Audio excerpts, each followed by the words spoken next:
sur le plateau du Private Equity Exchange pour cette 22e édition. Je vous retrouve depuis maintenant 2 jours avec mes invités, nos invités, les intervenants qui étaient sur scène quelques minutes auparavant pour partager leur vision, leurs convictions, leurs doutes sur le Private Equity. Là, on vient de terminer un super panel sur le financement. On le sait, depuis, on est rentré dans une période et on va voir comment aujourd'hui le marché se comporte dans une période plus compliquée en termes de financement. Le large cap notamment est extrêmement impacté. J'ai à ma droite Maxime Alban, MD chez Bridgepoint Crédit. Bonjour Maxime. Bonjour. Tu vas nous éclairer sur ce point avec également Charles Bourgeois, MD chez HIG Whitehorse. Bonjour. Bonjour Mathieu. Merci d'être avec nous ce matin. Alors messieurs, alors on en est où sur le marché là? Ça se finance pas en small, en mid, en large? On a des conditions compliquées, ça se détend? Alors je pense que sur le marché qui est le nôtre avec Charles, sur le marché du mid-market, et je pense que ça vaut aussi sur le marché du small, la bonne nouvelle c'est que le marché du financement c'est clairement détendu. Les transactions se financent et on entend de manière très cohérente des conseils en M&A, en financement, etc. que le financement n'est plus vraiment un sujet d'achoppement pour réaliser les deals. Le gros sujet reste évidemment la valorisation, le gap qui n'est pas encore comblé entre les attentes des vendeurs et le prix que les acheteurs sont prêts à mettre sur la table. Mais quand ces négos-là vont au bout, il y a un financement à la clé et les deals se débouclent. Ce qu'on observe, c'est que les banques sont revenues, en particulier, par rapport à la situation il y a un an, où je pense que le marché du M&A était tourné clairement au ralenti. Il y a un petit peu plus de volume, mais on est encore très très très loin des niveaux normatifs. Nous, en private debt, on a toujours été présents, mais dans un marché qui était très mou. Les banques ont été un peu absentes l'année dernière, en fin d'année dernière. Désolé, je te coupe. Vous avez pris des parts de marché sur pré-crise, juste avant ce moment un peu un peu lâche sur le financement senior. Vous faisiez un certain poids dans le financement français, des LBO. Vous avez gagné des pourcentages vraiment? Je dirais qu'on a plutôt gagné des parts de marché sur les 5 dernières années, et assez largement. Et je pense que ce trend il y a eu une pause dans le gain de notre part de marché cette année parce que les banques sont revenues depuis le début de l'année, parce que les niveaux d'endettement ont été réduits across the board, parce qu'on peut, du fait du coût de l'endettement actuel, on ne peut pas mettre les mêmes niveaux de levier que ce qu'on était susceptible de faire il y a encore 2 ans.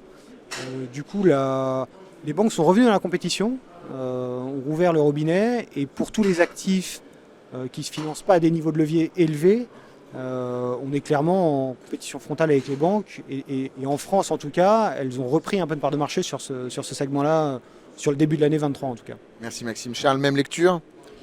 Même lecture, je pense que côté fonds de dette, on était sur des gains de prise de marché depuis pas 5 ans, même depuis 15-20 ans, je pense. Des prises de gains de marché continues, assez rapides finalement, parce que je pense qu'avant, post-Covid, on était probablement à 50-50 en termes de répartition du marché entre fonds de dette et banques. Je pense qu'aujourd'hui, il y a un rééquilibrage, mais qui est en partie temporaire. Parce qu'avec des taux qui, aujourd'hui, un Euribor à 4%, tu as un certain nombre d'emprunteurs qui préfèrent avoir un emprunt bancaire plutôt qu'un emprunt à dette privée pour des raisons de coût.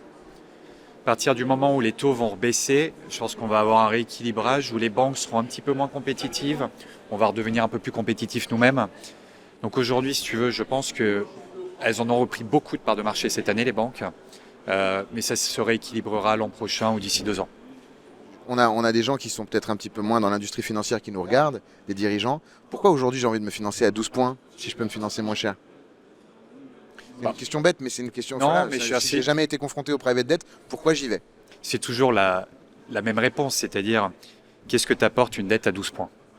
Et est-ce que ta dette à 12 points, comment est-ce qu'on part par rapport à tes attentes de rendement equity? À partir du moment où 12 points, c'est significativement inférieur à tes attentes de rendement equity, tu as de l'effet de levier. Donc ça va te booster tes rendements equity. Ça, c'est la première chose. La deuxième, c'est effectivement entre une dette bancaire aujourd'hui qui va être à 8 points, 4 plus 4, et une dette privée qui va être à 11 plutôt que 12, 4 plus 7 on va dire. En fait, ça va être l'écart de levier déjà. Les fonds de dette sont censés pouvoir mettre un peu plus de levier.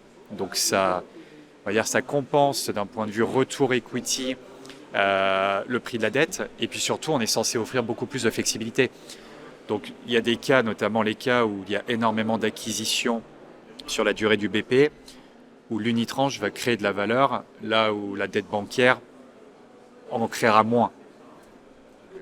Je pense que, et ça c'est très vrai, enfin, je pense que les sponsors se sont éduqués à ces différents types de financement et maintenant savent en amont de process vers qui se tourner pour quelle typologie d'equity story.